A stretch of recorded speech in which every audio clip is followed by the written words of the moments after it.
Sanibona. Yebo. Ninjani? Siyaphila. Okay, my name is Nonhlanhla. Nonhlanhla Linda Mangethu God to the ovela ngala in KZN, Northern KZN. But I've been working in Cape Town, so I'm staying in Cape Town. So why are we here? So I am a KZN girl through and through. Wow. I'm a KZN through and through. So why am I saying that? So if we have sessions or we have people talking to people and stuff, I always talk about where I come from. I always talk about my grandmother, who has passed just recently at the age of 103. I've learned a lot from her. She stayed, I remember the other day visiting her, I think it was like 101. She was in the fields, on her knees, still plowing and giving orders and stuff. So I think at home we have that tendency of not dying. Even her kids are they looked older than her. So if I can say. So that's who I am. That's where I come from. I come from those broad shoulders. I come from those, I'll say, big feet that I cannot feel, but every day I work hard to feel them. So why I'm here is, my heart is, I'll say so, I don't know. But I'm not okay. I was not okay when I would read papers, I would listen to the radio, I would watch on my TV. I even stopped doing that. Didn't listen to any radio because if it's not looting in KZN, it is COVID. If it's not COVID, it's floods. Yeah. And I said to myself, no, it can't be.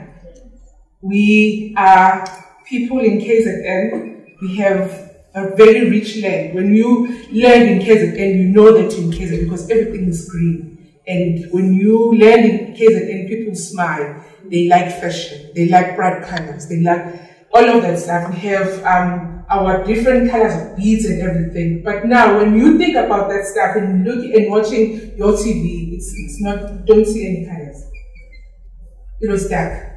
For me, I don't know, but I can see in your faces, you're smiling, beautiful, but in my heart, I'm not smiling. Why? Because people are not, there was a word that was in our invitation that said Sibanini. It's all of us, but we are no longer that Banini. Because some of us are gone. They're gone before at the age of 103. Maybe the age of 12, maybe the age of 5. It's not right. So, as School Leadership Forum, and then I said to Ramanaidu and Justin, and I said to them, there must be something that we can do. And then I said to them, before they answered, and I said to them, I don't have money, we don't have budget for that. But then they said to me, what are your thoughts about it? And I said to them, what is your idea? What does the day look like? And I said to them, let's just come and share stories. Each and every one of us, we have different stories. Each and every one of us needs an ear. Some of us, the guy who I took an Uber to that, and the guy said, so I said to him, it's fine if you switch on your radio.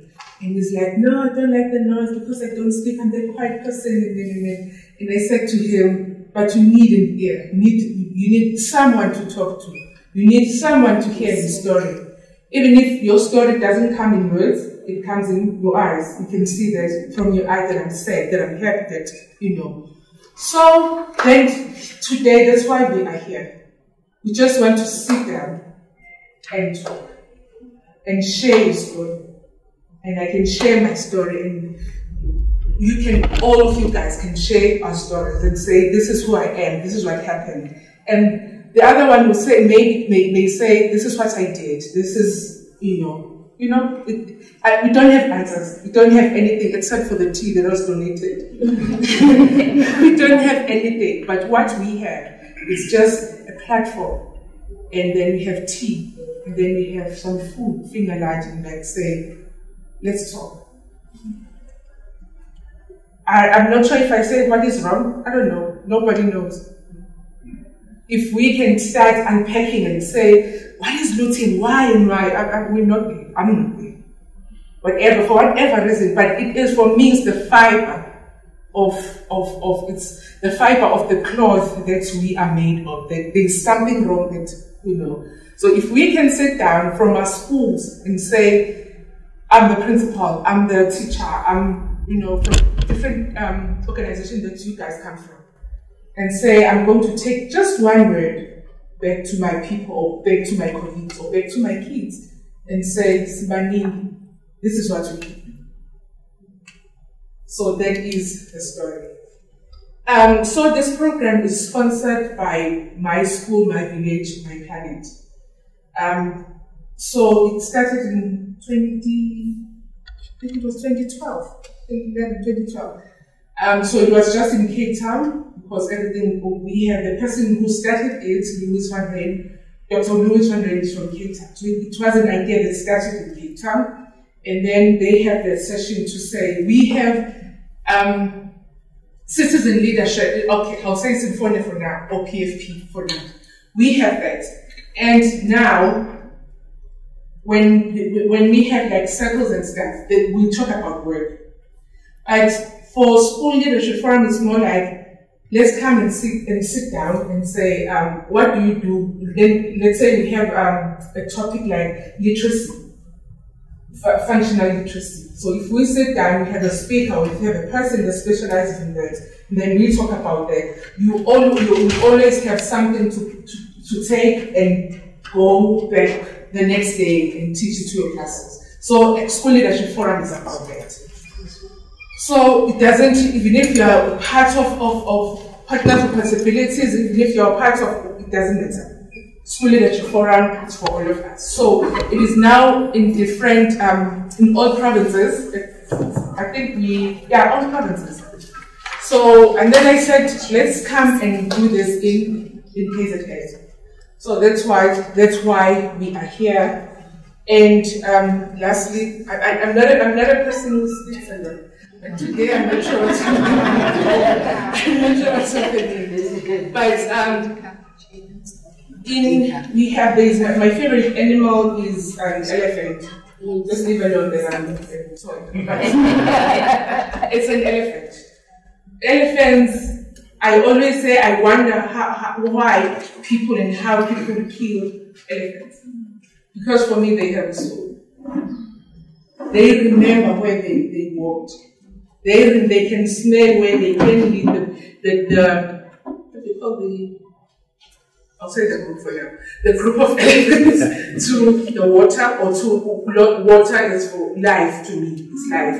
So they can remember where to go.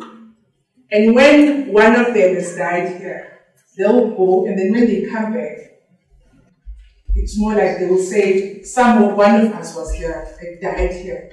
And then they move again. And then they come the next time. So that's why even if one dies here and then they're about to leave to their next destination, they'll say bye to their corpse and then they leave. That's who we are. That's who we are. That's who I am. We come together and we say, somebody's injured, somebody's hurt, somebody's happy. We celebrate with them. We comfort each other. So that's why we are here. I will hand over to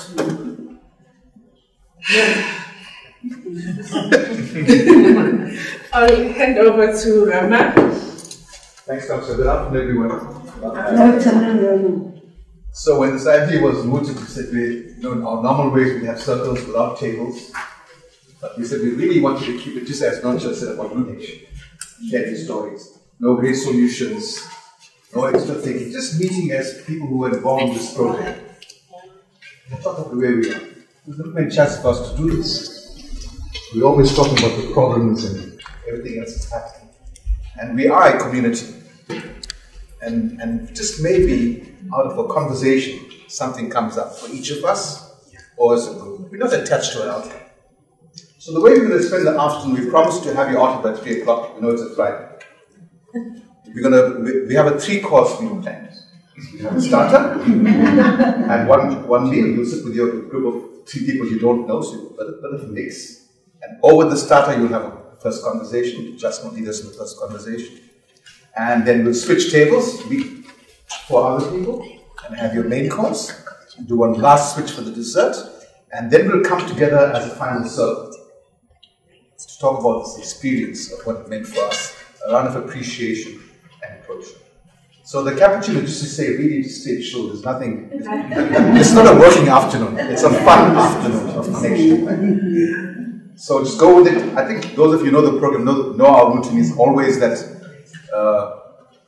stranger is just someone you haven't met yet. So when you do say change seats, go look for the person most unlike yourself and say hi. We need that in this country, right? Because we're so much a group of strangers. We don't know, I don't know about your life, the hardships principals are facing in schools. We hear stories. I don't really know. Today is a chance to actually share those stories. These things affected all of us. But we've still risen. And we're still here on a Friday afternoon to talk about it. And I think that's a sign to celebrate what we have, not what we don't have. Yeah? So you all have cappuccinos and teas in your hands. And Justin will take us through our first conversation. Just have fun with it. No big deal. Let's see where it takes us to. Justin. So again, welcome. And Nonhlanhla, thank you for organising this. This has been such a labour of love for you. And it's just lovely to have a small group of us together to be able to spend a bit of time in each other's company. And we've got principals in the room. Just raise your hands if you're a principal. Wonderful. Wonderful. You're especially welcome. I don't know how you guys have survived the last 3 years, but you're here. You're standing. You're here to tell the story. And amazingly, we're stronger because we've been through this together. Business leaders on PFP? Anybody? Here and there? Yeah? Okay. Good. Concerned other citizens? Other concerned citizens? Okay. So we've got a nice group of people. Diversity. And as Rama and Nonhlanhla said, the idea is just to eat some food together, tell our stories. But I want to just focus on one aspect, if I may. And that is that I think with everything that we've been through as human beings, and I think it's a global thing, over the last 3 years, we carry the wounds of this thing in us, in our bodies, in our minds. And it's impacted on all of us in very significant ways.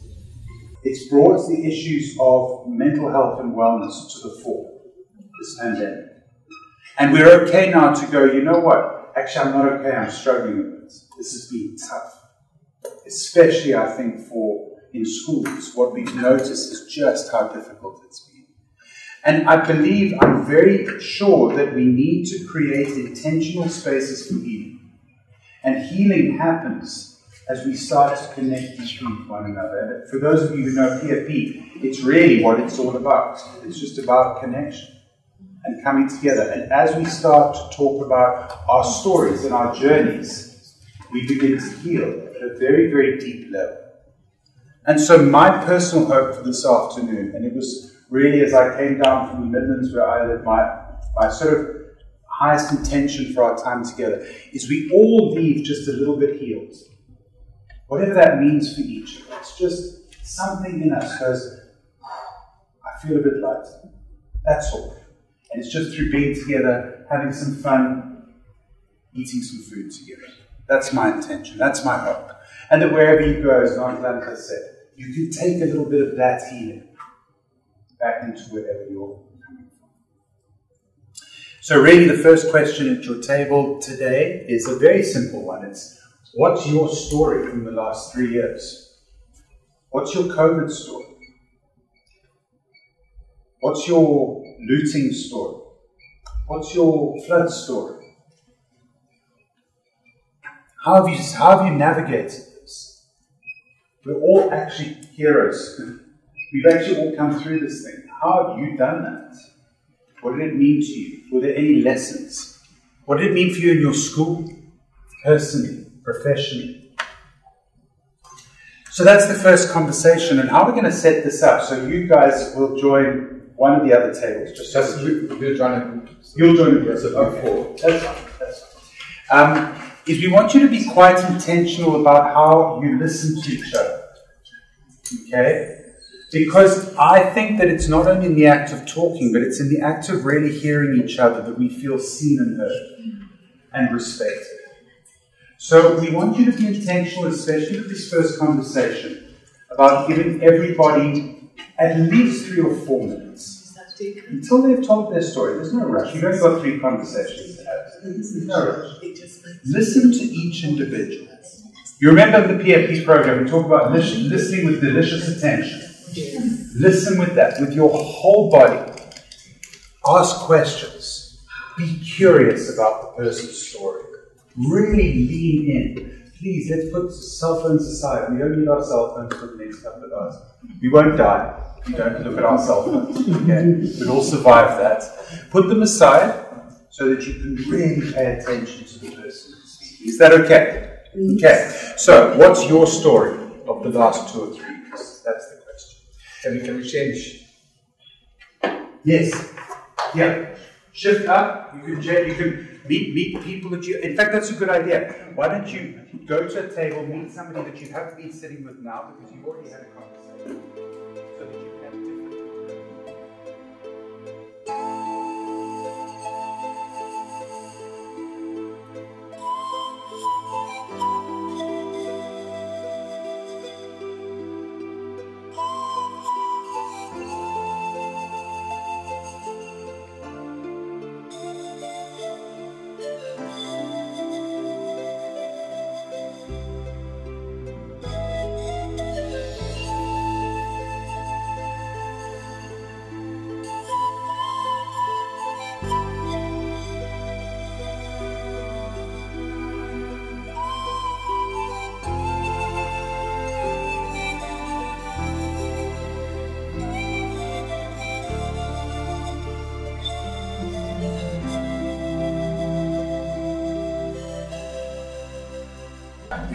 I had a session up in the Midlands yesterday where we were just talking, it was an afternoon, but we were talking to people about PFP. So it was really just introduced, there was a couple of hours, and we put people into groups like this first up and they just had a conversation. And my colleague and friend Karen and I would just reflect because we couldn't stop them. We couldn't stop them from talking. We had this whole program that we wanted to get through. And literally, and it's so interesting because I think having come through COVID, and having come out of our masks, and actually you can park your agenda, people just want to be together. It's extraordinary, it really is. So just a reflection, if nobody has to, but just what was it like being together? What struck you as you had these conversations? I know there's already phone numbers being swapped. And that's your business. But just some thoughts from these conversations. What came up for you? What did you learn? What shifted for you? Just an openness. A real vulnerability to share some very personal stuff. And do any of you know each other? So yes, I have. Well, not no. I've done some work with people too. So there's an openness and a vulnerability.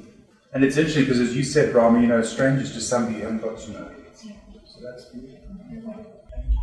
And to tell the truth about it, I couldn't recognize Jade just because of the COVID-19 and the floods and everything that was filling in my mind until then I saw the name. I said, Jade. It's not a new name. And she said, Norma. Then I said, oh, we met. What did we meet? Yes. So good. The connection is very important. And then it was like recharging. I call it recharging. And with Odette, we are always like together. But for Jade, and now I've connected with these lovely, handsome guys there without their mask. It's amazing. This one's wise. She's told me already. So that's lovely. So yeah, there's this sense of almost reconnect. You know, I mean, Theo and Vera are friends of mine. We saw each other last Saturday. I think it was the first time in ages since we bumped into it properly. And it's like, I don't know, it's just like your heart is so full because we can see each other, hug each other again. And re-establish connection with somebody's whole face. That's the other thing. You know, it's quite cool. So thanks for that. Any other thoughts? Yeah.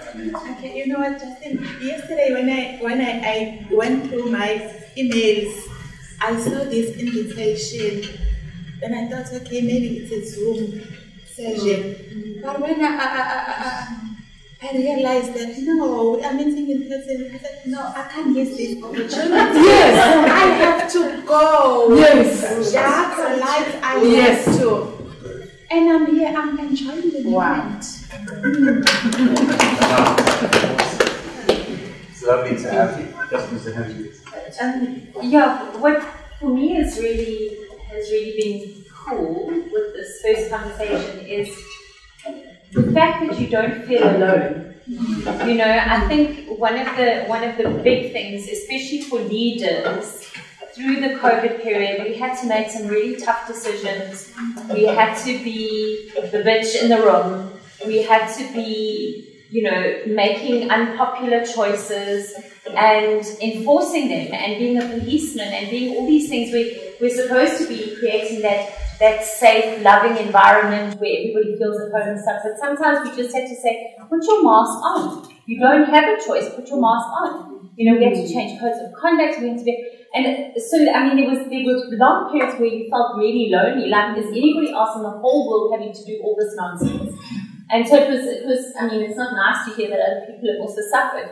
But it's good to know that it wasn't just me. It wasn't just, you know, it's like it was a universal, just a feeling of separation and almost like everybody was in a silo, you know, and each of us was just trying to survive.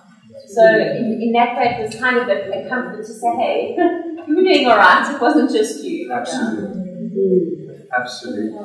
And I think it's so interesting because it's this very strange thing of every single person in the world at the same time was suffering.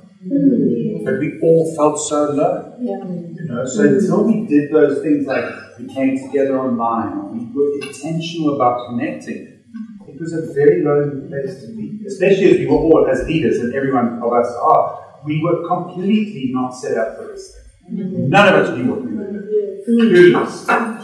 That is really scary. I mean, and that's why we talk about this kind of internalized trauma that we're all carrying, you know, but we need to be very mindful. Other thoughts? It's nice to hear.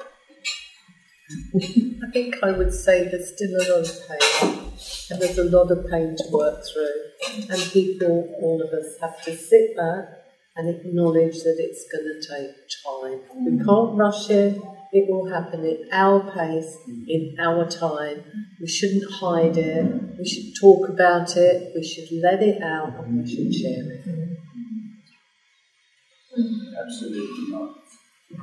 Absolutely. And I think, again, be intentional about really seeing each other. You know, we're all in that place of struggle. All of us. You know, and we've got to look really deeply at one another to be seen. Yeah, thank you. Can I choose one more? It's not my example, but it's just really special because we're meant to live in communities, and so in a simple chat about just sharing like what seemed like our own personal journey, there's like a young lady who might be unemployed, and there's an opportunity here in this small group for her to be kind of re-employed. And like that just amazed me too, like this connection right here. So yeah, Incredible. like you're not meant to live in silos alone. Anybody else? Yeah, actually, it's I've thought about the aspect of the human spirit, and that in spite of what was happening, we survived. That is, we are stronger than what we think we are. There is so much happening. There is so much that we can do to help ourselves and help others. If you had to put all those blows, the COVID, looting, and floods, it's like very big blows, but we're still here. So it is appreciating the fact that, yes, in spite of all that, there is strength within us. If we reach out, if we reach within, we can help ourselves and help others to soldier on. That's a lovely point, which is moving to the second conversation. Because we have our stories of pain, of individual trauma, and just the need to share a story. Not to be helped, not to be saved, just to hear the story. There's something about being able to speak something without the other voices judging. I got a better story than you, or you should have done this. The stuff that normally gets in the way. The second conversation is really about that. Yes, we have these blows. We're still here. We can either stay in that place for years and years and years, or start talking about the ship that we also went. So bad things happen. It happened to us. Too much that we can use it. But the second conversation is really about the reflection of this and the other stories that we hear. The story of the road that didn't kill you. The story of the neighbor that you didn't know about. The story of the person that you helped without wanting to have something in return. And those stories are the ones that fuel us into the space of possibility. Yeah? So we're going to shift into that. The way we'll do that is that the second quarter is here. So grab a drink, grab something on a plate, join 4 other people in a circle, and reframe the second question. Just to go a little bit deeper, say this is really a chance to celebrate our resilience, our humanity, and our connection.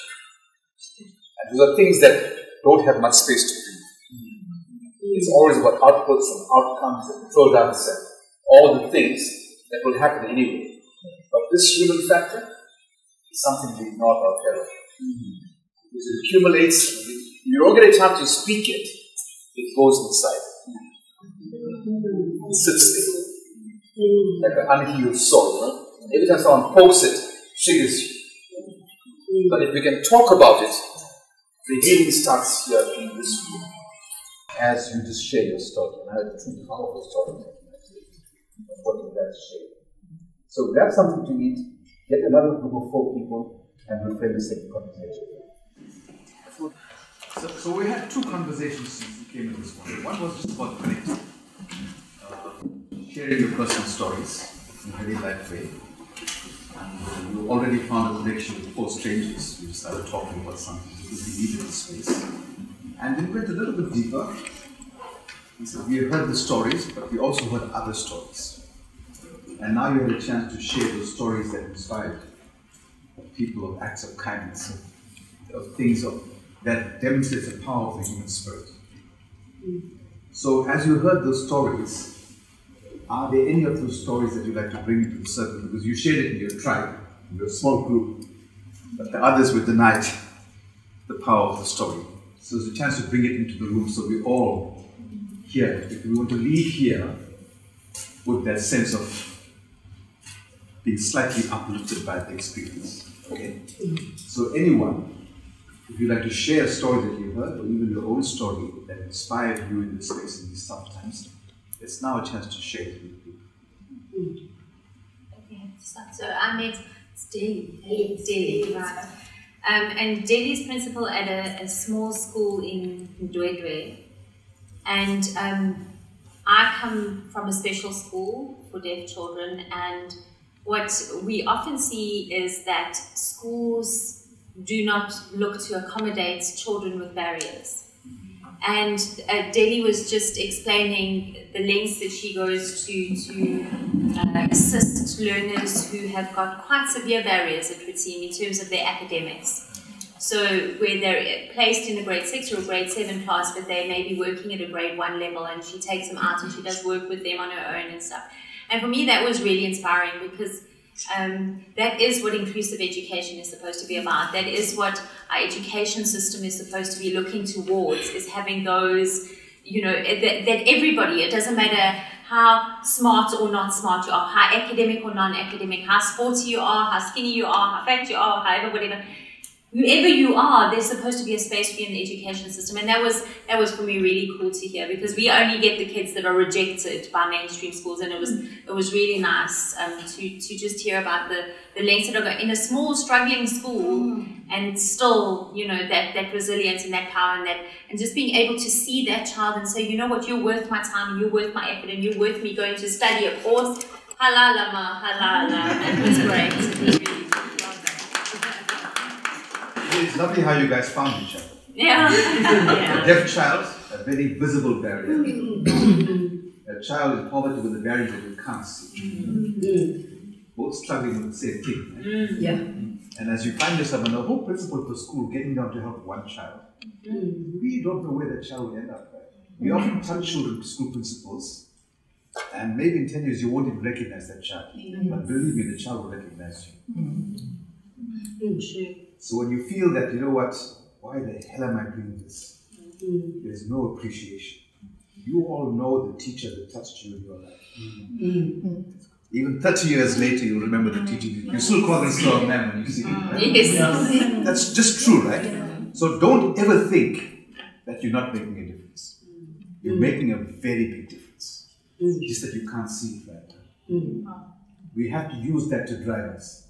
But I can't see it now. What I'm doing right now, 20 years' time, that child, we don't know where they're going to be, right? That single experience of helping means that I too will help someone else. That's how we change the freaking world. Don't worry about big master plans. Just in the space that you're in, try and do one little thing, like you're doing in your school, Daniel, or you're doing with your children, and know that in your mind, something powerful is going to come from it. It's a notion of possibility thinking versus, oh, what the hell am I doing in school? It's a thankless job, you know. So just keep on doing it, and no one says thank you. So thank you for sharing. Wow. May I be the second one? Because I'm from You School may. for the Deaf as well. Yeah, most of the time we don't speak because we use sign language, so everything is just like embedded inside, and we are like deprived. So that when we get this moment, we just we have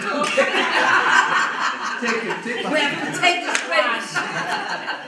No, although I've engaged with different people, but what struck me the most is what I met Theo in the first group, okay? And Theo was given an answer to something that is very close to my heart, because the department at the moment, we've got a youth program. Don't mind me, sometimes I use a lot. Yes, the youth. So the youth, they are very close to my heart because I was once young. So there is this deaf young lady, beautiful, hard-working, intelligent young lady at work that her job is at stake at the moment because the department is now saying to me, I have to fire her for no reason because they don't have the money, whatever. But now Theo came on board and to say, we will employ that person, we will employ that lady, just from this space. And I was literally crying because the lady at the moment is struck by severe flu. I have not even told this bad news to her that your job is at stake. Even though when we closed, there was the story that she was not going to be paid. But apparently, through God's miracle, the lady was paid. But now the department is saying we have to refund that money. And the department is putting the blame on me to say I recommended her employment by error. But also, the department is overlooking the error that they did by paying this young lady. because finally it's them who also paid. They didn't freeze her salary. If then they saw that I had done wrong, they couldn't, but everything was just like on me. But God's grace said, today you have to go there, just switch off everything about this issue, just go to this circle of friends that will just take your burden out. So I'm just relieved. By Monday, I'll be saying, okay, help me to draft the letter for expelling this one, because a new job created space by God will be there for this lady, where she will be happily ever after. Secondly, what struck me is, Tula, when she was talking about the bursary. I'm a recipient of a bursary from South African Council of Churches. Then I'm always reminded where I come from. The salary of a teacher is peanuts, but most of the time I try my best to rob Peter people whenever there's a person in need to be educated, to be funded. I don't have a structured bursary scheme, whatever, but I will go all the way out to say, okay, let me create a loan so that I help this one. I've got people at work that today they are teachers whom I'm looking at to say, thank you, God. I was part of this one's journey, this young man's journey, this young girl's journey, and some of them I even fought for the department to say, okay, let me rename the post, create this, to say it's a critical post for this, so that the department takes me seriously. And just now I'm happy because next year, if I retire, the young lady that have been assisting, even with her assignments and her journey, I've been part of full time on her journey. So when Notula talked about the bursary, I said I still owe it to many people, many young people there. So that is why I'm a cheerful giver. I feel like giving, and I said maybe part of my pension, I'm still gonna continue. I Wow. often think when you hear a story like this that we sometimes celebrate the wrong heroes. The ones who are in the spotlight. Over to me. Your story is so wonderful. Thank you for sharing. I have one problem with it. You said you were once young. But I'm a recycled youth now. Yeah, exactly. That's beautiful.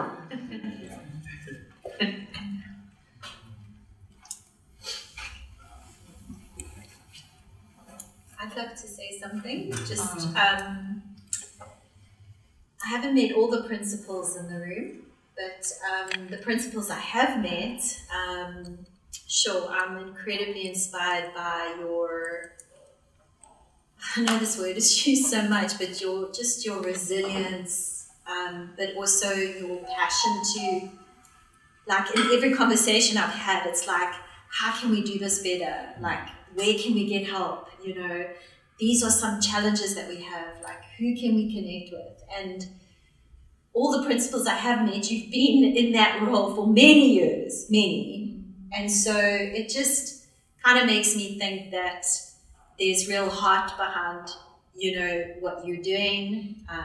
And just I'm inspired because I feel like, and I think I know that you're probably incredible role models to the kids that you're with. And that's very, very special. So please keep doing what you're doing. It inspires us who are not in that circle. So yeah, hats off to all of you for the great work that you're doing. And it's actually the power of spaces like this that allows you to hear these stories, right? Because we don't hear these stories. We hear the dominant ones. You're a bad principal. We hear all the wrong things. And so we say every principal is like that. They're useless, they're wasting time, they're stealing, all the stuff that we hear. But we never get a chance to sit with a principal and actually hear these stories. And in fact, that's what changes your view of it. When you hear a personal story, not the nice motivational speech that doesn't do very much. It sounds nice, clapping at it, but actually, only in the face of a story will you rethink the single story in your head. Wow, I always thought, I don't want to say what I thought. Now that I heard your story, I said, oh, so there's other stories. And then I'm changed. I've disrupted my narrative. I'm now looking for more of that story. And so when someone asks you a question, you disrupt that story. You say, actually, it's not true. Have you met the principal? I have these amazing guys in the circle. Let me tell you what their day looks like. Oh, really? So in fact, in these conversations, when it starts in this circle, each one of us leaves here with a choice. You can either leave here unaffected by what happened in the room, or when you hear stories that are single stories, the stereotypes, disrupt it and say it's not true. For a principal to say, I met this white lady who I thought all white people were arrogant, bloody souls, and she touched me deeply with her story. She's a mother like I am. That's where the connection really happens, right? In these little spaces, it doesn't happen in the big spaces. And that is why in this country, what we need for our healing is a space where we can talk like this, across color, across race, across religion, and just hear the story. Just be curious about what the story is. See you with a clean, blank page. And the more curious I am about it, the more you will talk. And as you talk in this space, from here, the magical things happen like with you and Theo. Because Theo did not come with the intention to bring that erosion. It didn't come with that intention, right? But the story in this space opens something. That's what happens in the space. You don't know, suddenly you hear the story. Oh, really? And then without even going to the brain by default, the heart opens up. When the heart opens up, I really see. Otherwise, I see it through a filter. My lens of what I've been taught. This I see all people like this. It's not complicated. You're just doing it in the room. It's such a light, easy space today. And if you do that, magic comes into it. And if it doesn't come, it's also okay. We're just engaging each other, right? It doesn't have to be an outcome or a clear, big master plan at the end of it. One simple act of kindness. And it's not even just an act of kindness. It's getting a gift. You get a gift, right? Of giving this person the chance to shine and be something in the world. What a beautiful opportunity. Anyone else? Sorry that you heard that you want to share, bring it to the big space. That inspired you. It keeps inspired.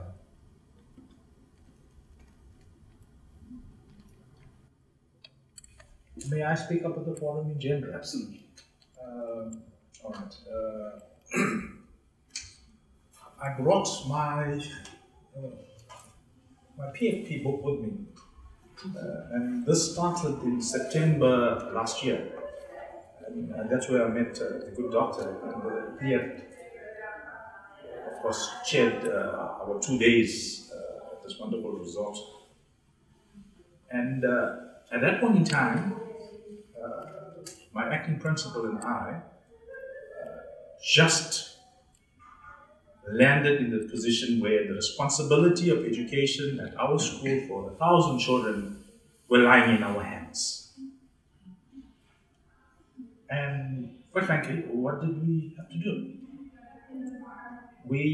Prior to that, we had ideas of what needs to be done, what needs to be done in education. And here at that function, for 2 days, the program had some way affirmed what we thought was correct,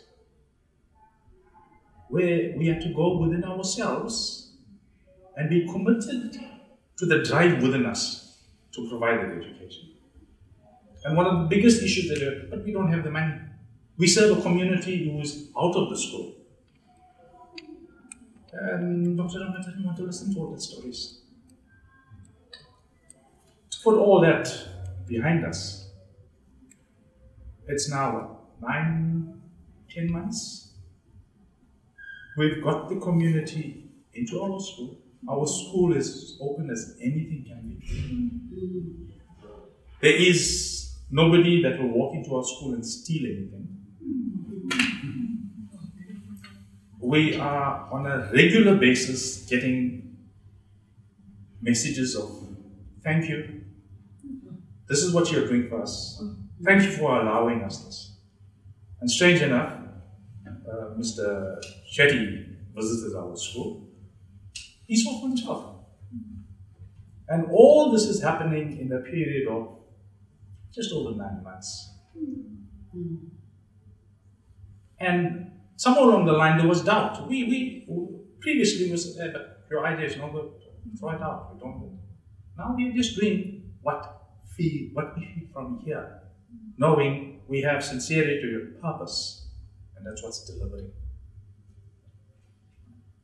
And we also realize, retirement is around the bend, that we cannot just walk out at 65 or 60 or 63, that we now have to empower those that are on the front. And so I won't wait for somebody to invite me to mentor them. Whenever I can see them, there is something that's going on. I call them nano workshops because they're not even micro workshops. Somebody, I'll just pass on some information. You know what? This worked, this didn't work. You need to try this out. You have this capacity of working on the digital platform. Can you apply X with your digital performance? Because I don't have that. And then you find some magic happening. All we need to do is ignite that. I'm not advertising for the program. But we brought our school community into our school. Previously, we thought it was impossible. In fact, when we sat, we said, no, they won't come. We now meet them on a regular basis. We've started a flea market, which we run once a week. They are there. The community is there. They're always there. The sponsorships have been coming in. Wow. We're busy renovating our senior primary toilets. In the week, we've had another corporate that's visited. They had a good look at our junior primary toilets and our playpen. And they're willing to do things for us. So this is where I'll stop there. Thank you so much. That's a good story. Yes, that's a good story to tell. And as you said, it didn't take superhuman effort. It just took a raised level of consciousness. I'm not going to sit here. There's another way. And if I sit and wait for Superman to come and solve the problems out for us, or the department or the government, that might never happen. But if there's something I can do, and there's some little thing I can do, a little thing which is a big thing, like fixing up the toilets, it's such a bad day for the child, especially a girl child. That's something that has to be absolute. But you go to some of the toilets and it's really sad to see. Just to make a child have the dignity of going to a toilet that is clean. We take it for granted, right? Something as simple as that. And thank you for sharing the story. I think it's an affirmation of our work question that when we show you there's another way. Not that what we're doing is wrong. We all have good intentions. Sometimes we don't have the tools. Because we've only been taught one way of doing it. We've been taught about poverty and brokenness and fixing people up. It's, saving them. And we're saying actually people have to save themselves. I can walk with you, but you've got to come and help me to paint the school. I'm not going to paint the school, you're going to watch me paint it. There's a big difference. The idea of ownership in this space. But if the leaders are clear about what you're trying to do, in your cases, then that feeling goes out to the group. The community wants to be involved, folks. They really want to. But we're not inviting them into our spaces that call for this kind of engagement. We call them to a meeting where they treat you like children. You put them in rows, you say, you bad parents. You should be reading to your child more often. You're not telling your child about sex education. Do the finger like this. So what do I get smaller and smaller in my seats. Say, yes sir, yes ma'am. Who wants to go to a meeting to be scolded? Nobody likes that, right? We want them to sit this way and say, whoa, this is my school. And I'm proud to be and I want to be a part of it. And it all starts just with this notion of a soft circle of people feeling that they belong. I belong here. I can walk into the school and I can say, I saw the window that's broken inside and fix the window up. And all he says, yeah, thank you very much, come do it. And be angry this. Then you know the belonging. It's a lovely story, thank you for sharing.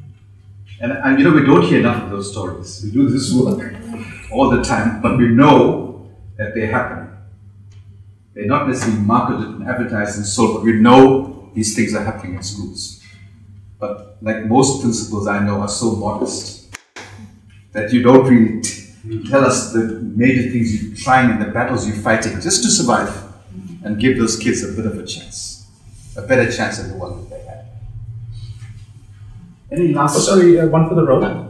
Tomorrow we've got a meeting that was called up by members of the community. Our school will be 60 years in 2024. They're already thinking about the 60th year celebration.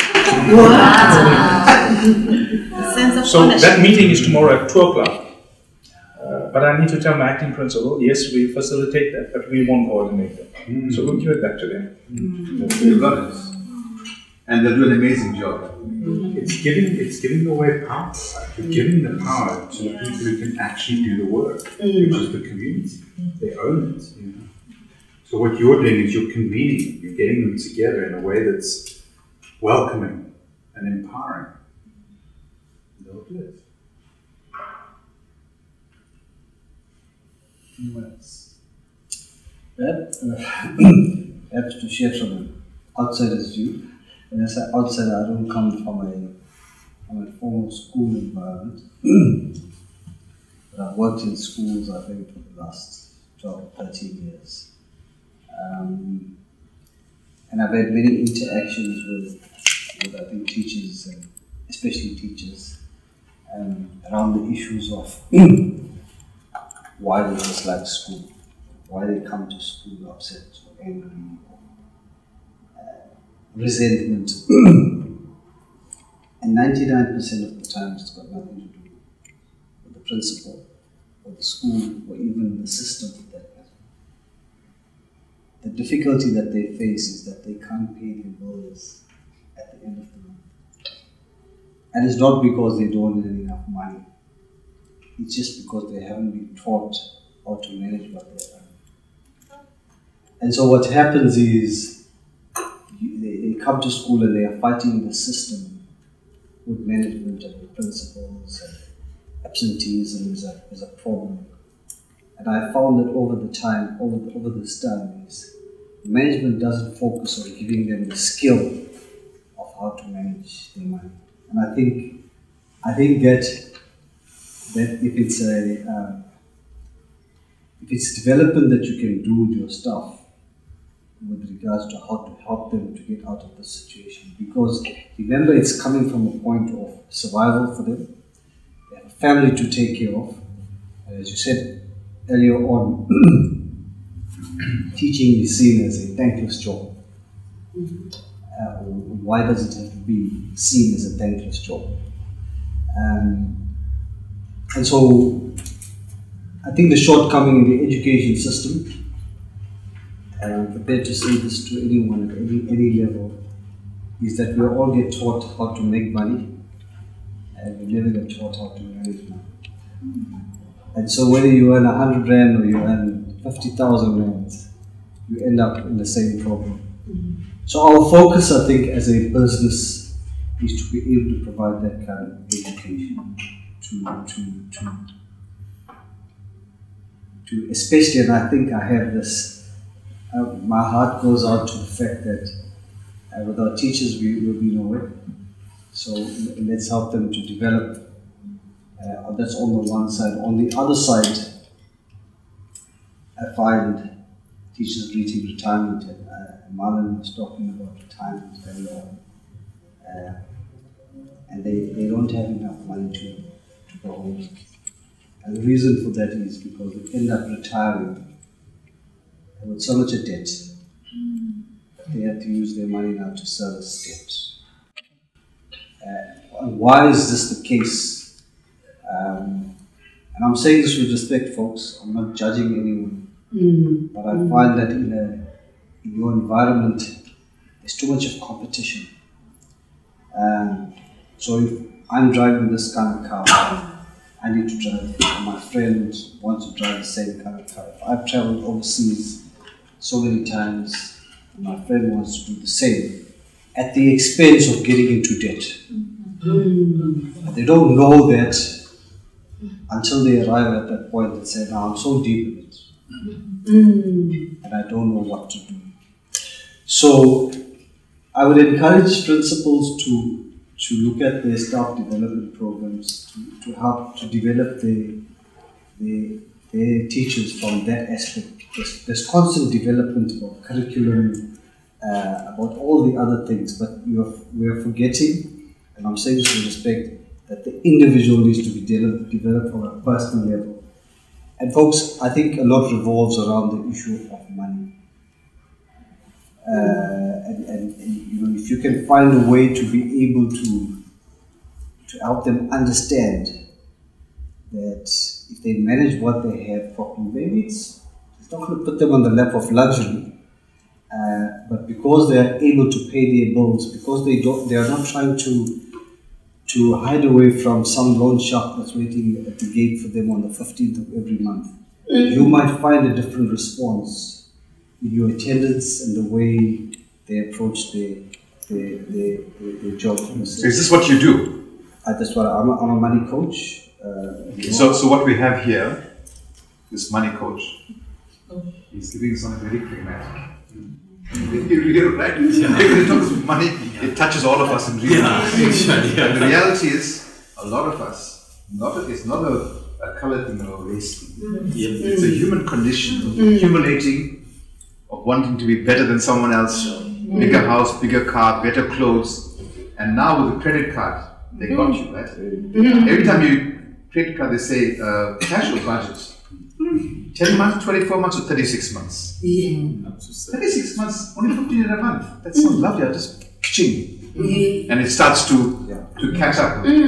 So, what I like about what you're saying is that staff development, working with other people, is not only about the curriculum and everything else. It's also a staff member feeling that my principal cares for me in a very practical way. Right? So, just come and say, you know what, we're going to have an hour and talk about managing. How do you budget? Because we take it for granted that we can. And we do, but if we don't know it, and you're simply trying to survive, you get caught in a cycle which you can't get out of. And people don't know what's available. It's very easy to go to the loan shark. Let me just tide over for the next month. Take a small loan, and you got 5 loans, and it just keeps adding. And the one thing that we do very well, especially those of us that don't have a lot of money, pay our debt. In fact, it will be my interest of you to know that most of the defaulters for banks are not poor people. They're rich people. They default in the millions. The person who takes a 5,000 loan pays back every cent. The one who takes 5 million, that's a guy you should be worrying about because they just disappear with. But you know, the bank's thing is to take care of those. And actually the big thing is what's happening here in this space. So I'm not sure whether it's an offer, but it's a chance for it to have a conversation. I never heard of a money coach before.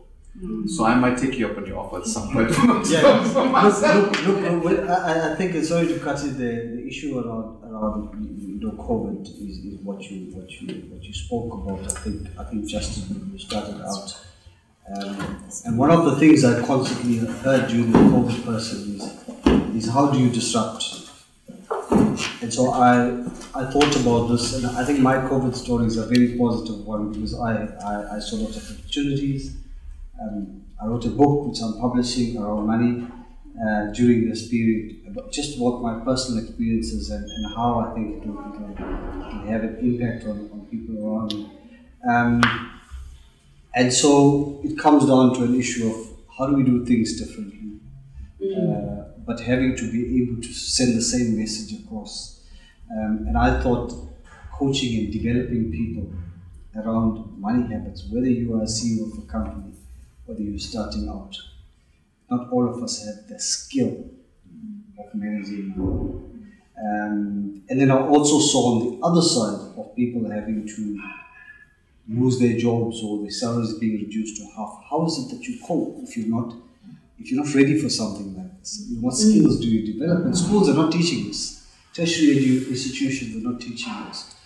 On the other spectrum, I need to say to principals as well, it's your responsibility as a CEO to make sure that your staff understand how their pensions work. Because the only time people are looking at pensions is that month before they retire. It's too late. And they just don't understand that they would have had all of these options. Like one of the big things that I find, and I spoke about it at your school, is to buy back pension. It's a fantastic tool to have, but people don't know about it.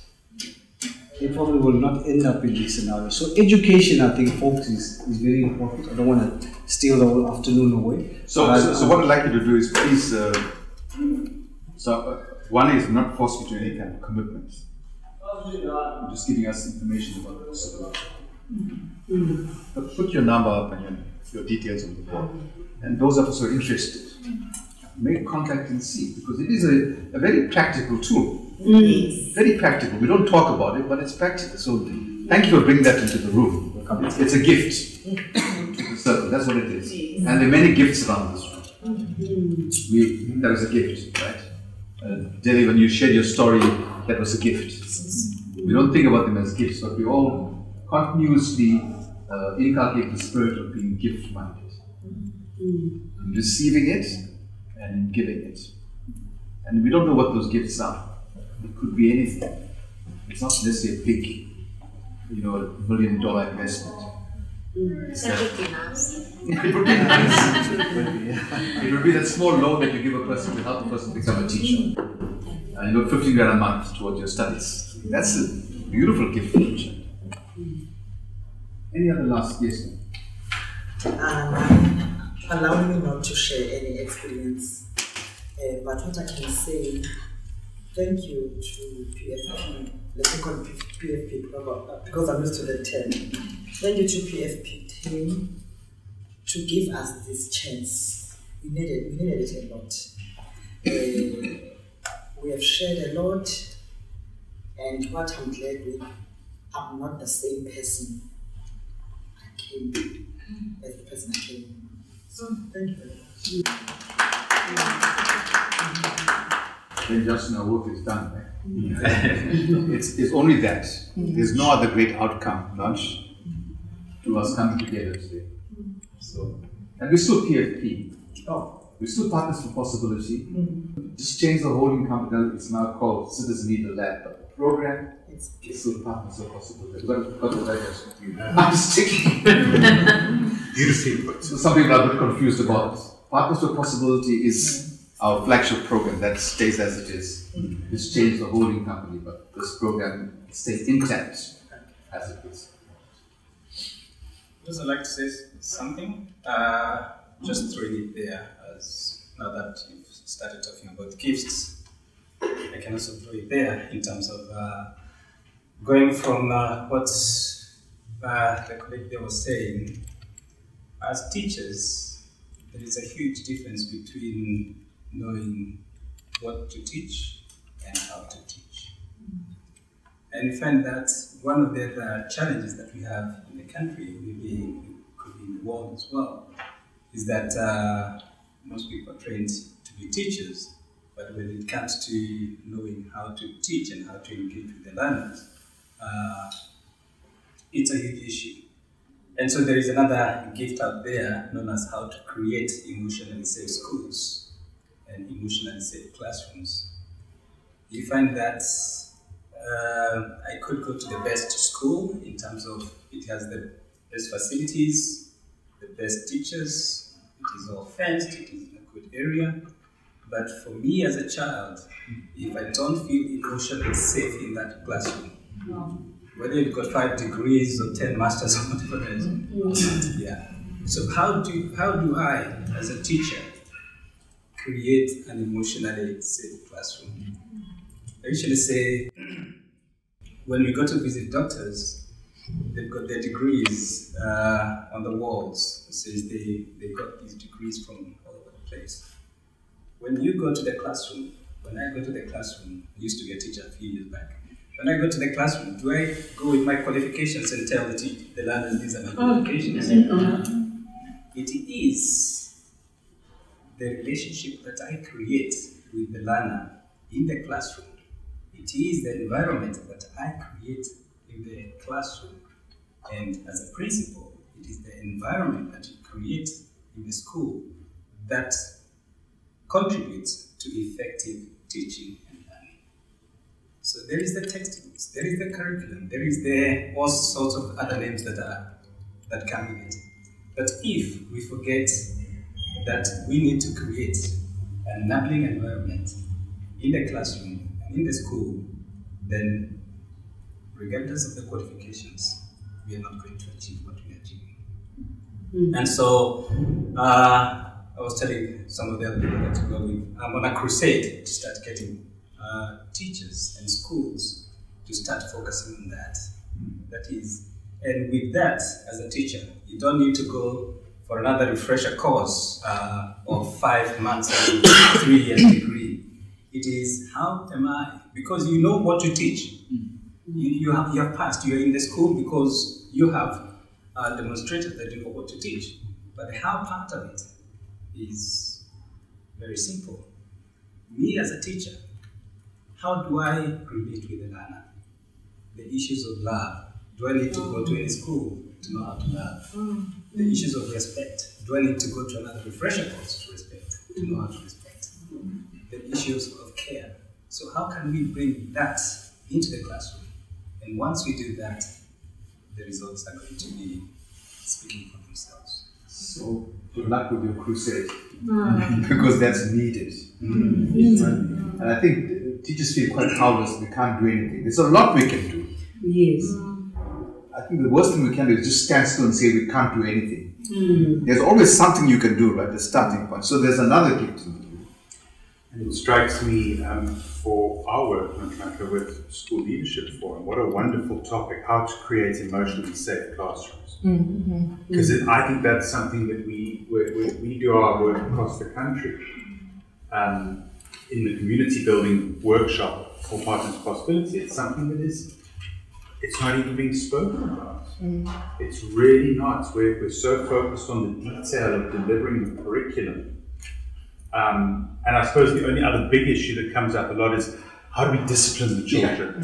You know, because we can't meet our discipline anymore. So now we've got to find these other ways. How do we do it? But what if we were focusing on how do we create enabling environments where children are not behaving in ways that are destructive because they're feeling safe and loved? So I think this is an enormous opportunity. Thank you for bringing this. So certainly the two of you should talk about Very this. much. Talk about something to take to nationally. Just to plant the seed. You know, how often we hear in schools, the problem with the schools right now is they took away the corporal punishment. I hear that. We do. Bring it back, we'll solve all the problems. I'll have to say something now. My crusade in England and here. Discipline I won't accept as a word. I will not. We have to work with our children on behaviour management. And I always say, if you know how you want the child to behave, when did you teach it to that child? And how many teachers tell children off because they are not behaving the way they want them to, but have never ever told them?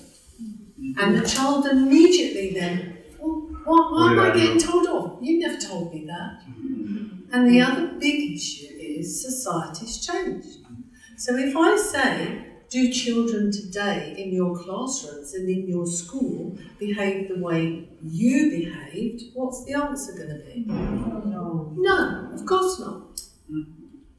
They come, a lot of them, from totally dysfunctional homes as well. If you don't start in your school, the first step is this is the behaviour we want you to use in the classroom, and we will work with you to achieve that by praising you as well as consequences, then you will never move forward. And that comes exactly back to that, because what you're doing is you're saying, I care so much for you that I'm going to make sure you have this safe, secure environment where you can work, you know the boundaries, and you work within the boundaries, and we will celebrate the fact that you're working within the boundaries.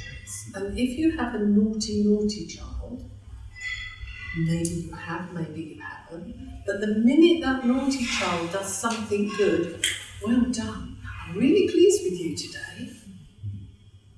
They'll do the good things 10 times more. And every time you snap it on that, then you will change it. So if there's a crusade, that's my crusade. I've been bringing it to primary schools and secondary schools here now for 20 years. But you change the whole atmosphere and ethos of your school. It's happy. It's positive. And you get exactly the behaviour you want. And you never ever hear someone say discipline. That word speaks of this. You hear discipline, this finger comes out. I know. I will sort you out. No, well, if I ever see a stick with the teacher, they get the look. And that stick vanishes really fast. So thank you for the great work. No. We're at that stage of the afternoon where we're already moving to the space of Justin will take us through that. Something about appreciating our time together. And appreciating the gifts you receive, because you all receive gifts today. Yeah, through stories and your sharing. It's a chance for Justin to do that and bring us to closure. And Lunch will have the final word as we close. And we've got tea and muffins today, so we're trying to feed you a lot of stuff. And complimentary little boxes of tea. And big boxes. And big boxes of tea for the kids. You can take back to your school. Jokel sponsored for the day with beautiful treats of healthy strawberry apple drinks that you can take back to your school. So, and Lunch, thanks for organizing that. They just turned up and said, yes, we love what you're doing. This is for the kids. They turned up at my house this morning. And they said, we got some boxes for you. I said, yeah, sure. It's a great car. No, not that car. Not big enough for that stuff. So I told them what we're doing today, and they said, no problem. We'll bring it to the station. Wow. So they did. Okay, so we're just going to end with just a bit of a time of appreciation. You know, I think what you probably gathered from how we work is that everything we do is in an abundance mindset. This is all meant to be a world where we are constantly pushing back the scarcity. Because that's what we come with. We don't have enough money. Our parents are too poor. We don't have enough this. We don't have enough that. And actually what we've learned today to being together is we've got more than enough. Just in this room we've got more than enough. So we're going to model that by ending just with a little bit of personal appreciation for each other in this space. And how we're going to do this is that you've all had conversations with each other, or you've had conversations with at least 2 or 3 other people in this space. You're going to offer some appreciation, okay, to that person. So what I'm going to invite Nhlanhla to do is you can just stand, yes, and you're going to pick somebody randomly, and you're going to go and stand behind them. It can be anyone. You're going to stand behind them. It's a bit like Money or the Box. Remember that program? I'm showing you. I couldn't think of another one. That's all that came from. I haven't thought about that for 40 years. Okay, you can just go and stand. Just you find somebody and go and stand by them, and the person that Nhlanhla stands behind. Do we have to chase it around the You have to chase it. and sit down. Whoever wants to offer up a little bit of appreciation for that person, something they've said, something you've heard from them, just the way they were in the group, you just speak that appreciation out to that person. Okay, you got it? Yes. Okay, you got it? There's one thing about the gift. a gift is we appreciate the wrapping. So just give the gift. Yes. For example, I might say, I just loved your story. Yeah. You will know exactly what I'm talking about. You will know, right? I don't need to say the story. Just that piece, so that person can take the gift away with them and really smile. Okay, so we have Nokatu. Somebody who's had an interaction with Nokatula today, and we'd like to just thank her and appreciate her for that interaction. Just speak it up, don't think too much about it, guys. It's not a big story, it's a piece of appreciation. Yes. Thank you, Nokatula. I came in here today worried about who I'm going to see and who I'm not going to see. And she just strolled across the foyer and told me, "You're from Malipo." Thank you. Beautiful. Thank you. Yeah. Yes, I also like to appreciate you, Notula. We are together in the group NC5. Yes, we call it like that. NC5. Yes. So thank you very much, Notula, for being in this group. I really appreciate your presence here today, as we are teaching in the same environment school, but we are getting there. We are going there. We are going to reach there. Thank you very much. There you go. Okay. Notch, you're going to move again, so you're going to pick another person, and you can just say thank you to the people. Thank you very much, colleagues. And here we go. Jade. Okay, so you've been in a group with Jade. Any appreciation? Just thank you for seeing where there's a need and being willing to do something about it. Thank you. Yes? I was also in group last group. Jade, thank you very much. I was the first person I checked with in the morning, and I was so interested when the second meeting with you, as we our leaders are suffering a lot in terms of mathematics. So it's a gift. I'm giving a gift for you. That go there.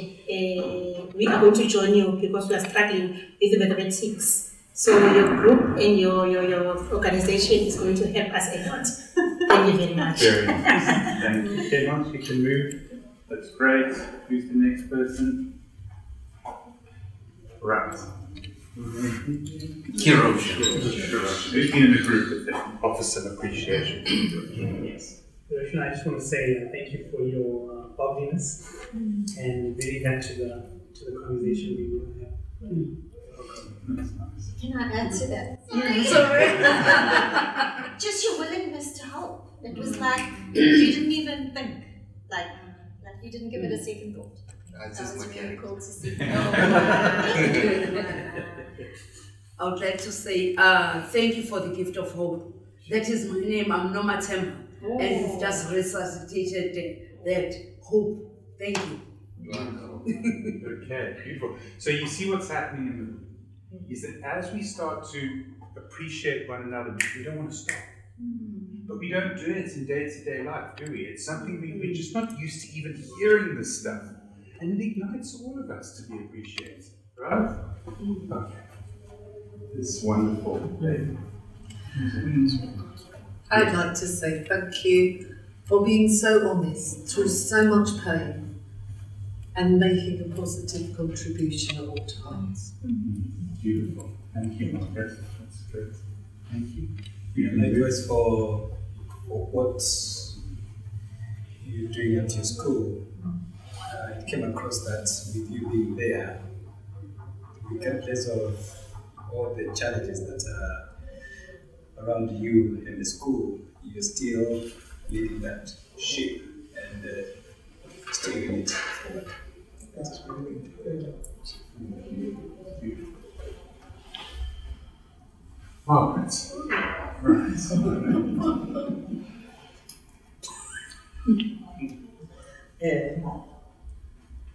I was with Margaret in the group and we shared a lot.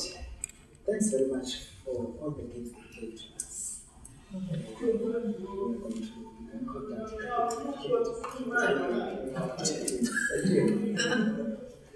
seems to be a lot of contacts that's gone on in this session. Okay, I haven't had a chance to be with Margaret, and I just realized now, it's Dr. Margaret Turnbull that I know, that I once met through Yvonne. Thank you for being here. I'm Beauty from Makaula. You see that the strings keep moving. I'll be seeing you again. That is so lovely. And you see, it's so interesting to me. You don't need to get big groups. It doesn't matter about the numbers. You know, we're so hung up, we called a meeting, parents, community, whatever. Just get a group. Just get a group. And model this abundance, connection, and the most incredible things happen. I mean, you're all walking away with at least 2 phone numbers. Okay, but it's... I think just to say to Dave, thanks for sharing. I know it's trying times and the situation is challenging in terms of how you were placed and when you were placed, but you seem to be doing a good job getting people to work.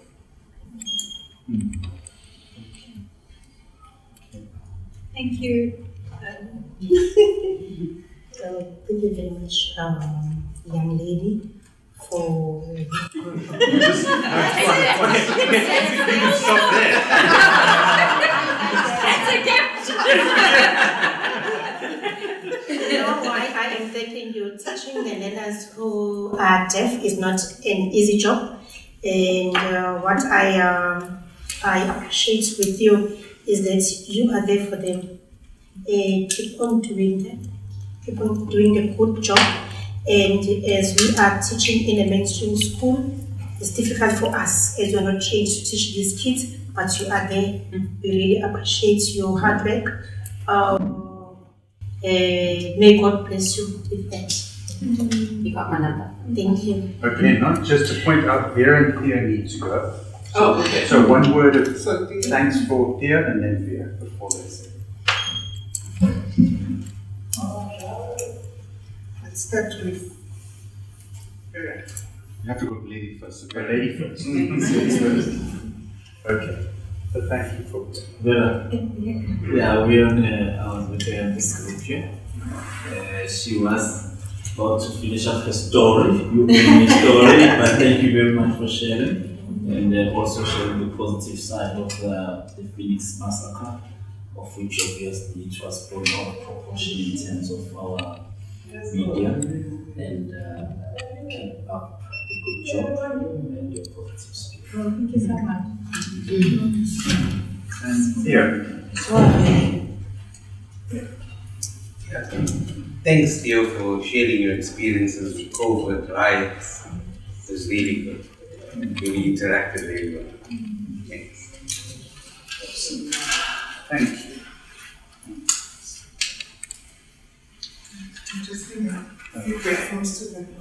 Let's come this side while it's not just happening. Let's go to this man here. Money coach. Money. Wow. I just want to say, Joe, thank you for sharing this brilliant idea with us. And I would love to have your time, invite you to our school, because surely we need the effort. There you go. I would agree with you. Okay, Joe, I think perhaps it will only be a pleasure to come out to your schools and have a discussion, checks. Thank you. Okay. This man here. Oh, Naftali. Wow. What a gentleman.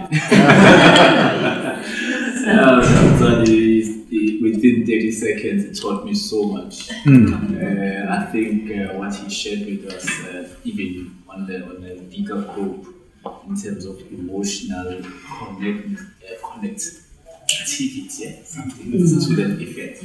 But what I actually take away from him, and what I'm saying thank you for, is it's just reminding us that within all of us there's that Ubuntu, that humanness. Besides everything that has happened, especially here in KwaZulu-Natal, people losing their homes, but you'll have people bringing 3 families in their one-room shack to share what perhaps the smallest of things. So it just reminded us that all of us, we still have it in us that time. Thank you. And thank you for bringing to the fore the importance of the emotional intelligence within our schools. Yeah. Schools is not just about the academic, it's the holistic.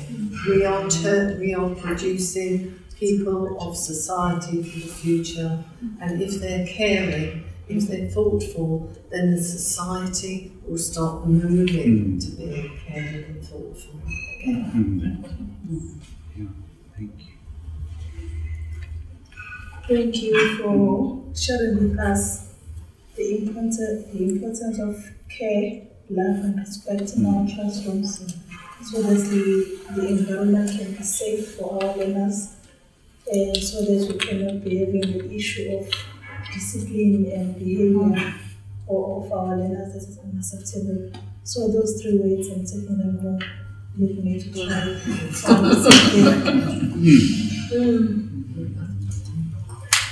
what I want to learn from Natal is that you have been a teacher and you have observed a lot of things that are happening in our space. You have identified something that is so important, and most of us, not only the learners, most of us, teachers, parents, and also the learners, have lost the values because we're not talking about love, caring, and respect. Those are the values that we're supposed to transfer from each and every generation. And when we look at the space, it's not transferred anymore. That's why we are crying that our learners don't have respect. But when we go back to ourselves, do we still have respect? Do we still have love? Do we still care for each other? So I think you have observed the most important thing that we need to take care of in our schools. We need to plant that love. We need to bring back the values to our learners. Beautiful. Very good.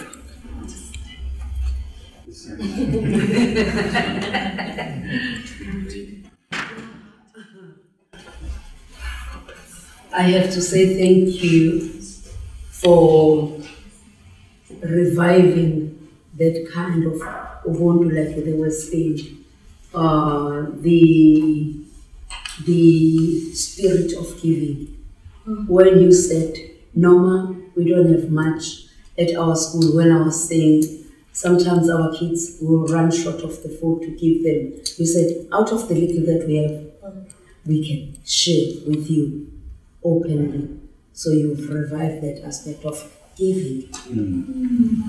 Only a pleasure. Thank you. Cheers.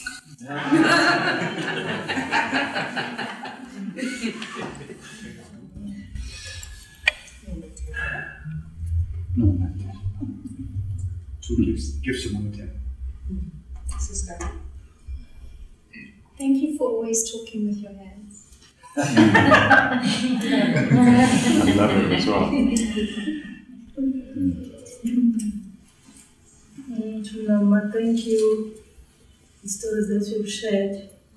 There are lots of opportunities that you have shared with us for the benefits of learners. And I think I can contact with you. And of course, you have also taught me how to say I love you. Nice. Thank you very much. Okay. Yes. Just. Oh, that's complete. This is I love you. Yes. This is I. And this. And we're adding a kiss just. That's a bonus there. I really love you. Okay. So, Delhi. Gift for Delhi, please. I already said a big thank you, but I was really touched by the hard work. That's excellent. Thank you. Delhi, we are coming Yes, I thank you for always trying hard to make a difference in the school. I get that from your stories that you are always sharing with me. So thank you, and also being here. I was relieved when I see you came in the first place. Someone I know. There was hope. That's nice. Okay. Yeah, we're down to an empty chair. Okay. It was good to hear your story, especially that one after the floods, whereby, yeah, it is looking at individuals the way they are and not the package. So, thank you for sharing that story.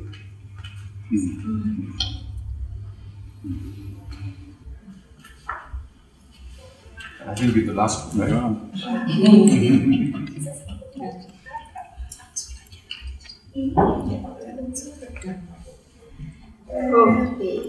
Which means I even shared with so many people. I also shared with BK. Yes, hey BK, I would like to thank you for firstly for being my friend. Because she's the one who introduced me to this program. I think you forgot that. But BK, thank you for being you, for being a good friend of mine. Being there for me, it's like when I talk to you, it's like you are rubbing my shoulder. Honestly. And I had a very, very sad story I only shared with her. It was a dangerous, very big story. But when I talk to her, I get a relief. Thank you very much, my friend. Thank you very much. I appreciate you for making me to be strong in the environment I'm working in. I really appreciate it. Thank you. Beautiful. Thank you very much. Thank you. So I've just handed over our feedback forms. Okay. Can you please put them in and be very honest so that we can, it's going to help us a lot to now further going forward. Okay. Whilst you're doing that you can, we want to offer some gratitude to Nonhlanhla. So Nonch, this would not have happened if you make a phone call. Kaiser and Girls said, you know what, this is my place, I care about it. And we both just jumped and said to him, and we said, we'll do it only in one condition, that we do it as a team. And thank you for stepping up, for inviting us into this space, and for reminding us that sometimes we have to do very simple but powerful things, acts of random kindness to each other to start this work. So you brought us together. Thank you so much for that. It's really appreciated. And for those of you not writing, I'd love for somebody to offer up an appreciation for Rama. Please. Please, nasty for this very innovation. I will give a slogan which says, I like it the most, which says, in fact, it's a quotation from the Bible, Galatians 6, verse 9. It says, don't get weary whilst doing good, for in due season you will reap if you do not lose the heart. As a recipient of this program some years before, I'm one of the person that has the testimony that my life is never the same since I met you during those past years on this Partners for Possibility program. My life has been to say, I'll make sure that out of every darkness that is coming on my way, pick up something that is positive so that I can soldier on. Because the work that we are doing is a mammoth task that needs one to be resilient and to be focused. We mustn't lose the focus. The focus is of that nurturing the child whom I called a carnation, the hope, the inspiration, somebody that is lovely, somebody that needs to be defended. So that's the definition of child. It's a carnation, hope, inspiration, somebody that is lovely, somebody that is dear, to be defended. Thank you. Thank you very much. And appreciation to just my colleague and friend for a long, long time. I've just joined the extension. So.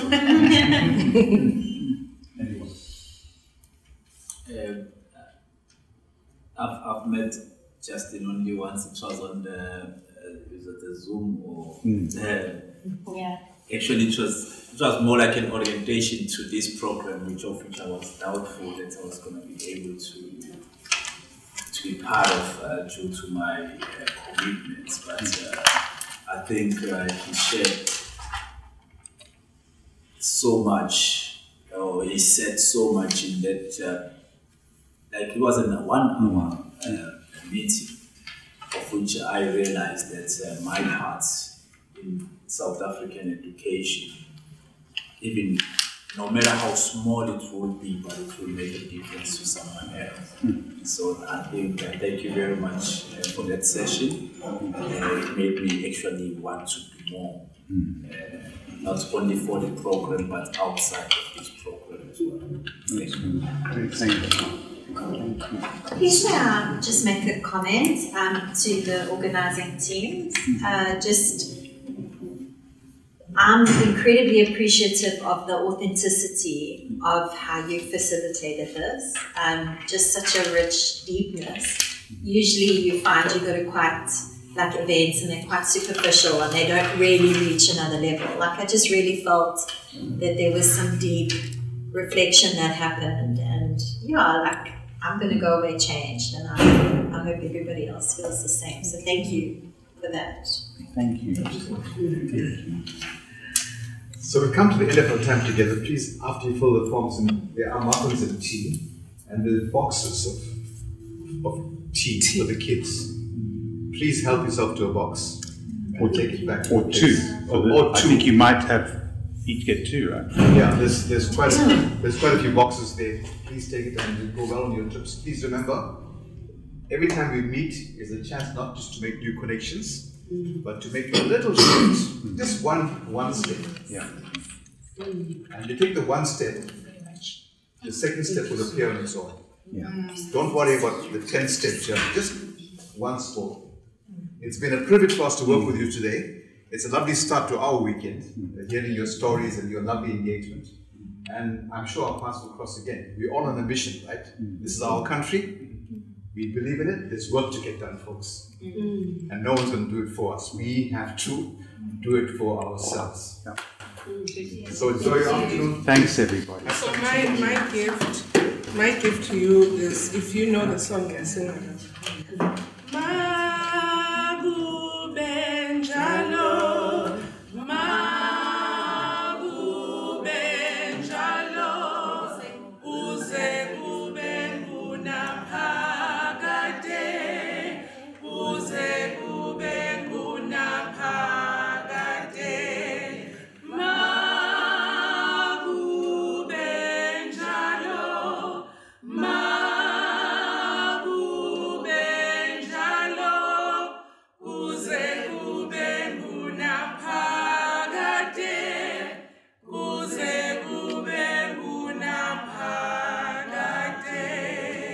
It doesn't still stop here.